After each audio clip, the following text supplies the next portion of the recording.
ராஜா இந்திரவர்மன்னு ஒரு அரசன் இருந்தன.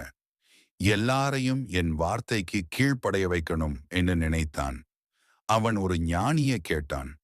மக்களை பயப்பட வைக்கலாமா இல்ல நேசிக்க வைக்கலாமா கேட்டார். அதற்கு ஞானி ஒரு மெழுகுவர்த்தியை ஏற்றினார். அரசனை நோக்கி சொன்னார், இந்த நெருப்பை பார். இது சத்தம் போடாது, ஆனால் அருகே வந்தால் எரிக்கும். அரசன் புரியாமல் பார்த்தான். ஞானி தொடர்ந்தார், அமைதி என்பது பலவீனமில்லை, தேவையான நேரத்தில் தாக்கும் சக்திதான். எப்போதும் கத்துபவன் மதிப்பிழக்கிறான், அமைதியாக இருப்பவன் பயத்தை உருவாக்குகிறான் என்று அந்த அரசனுக்கு புரிய வைத்தான். அந்த நாளிலிருந்து அரசன் குறைவாக பேசினான்.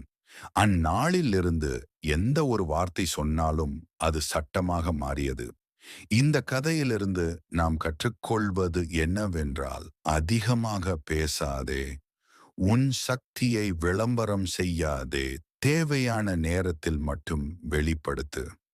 அப்போ உலகமே உன்னை கவனிக்கும்.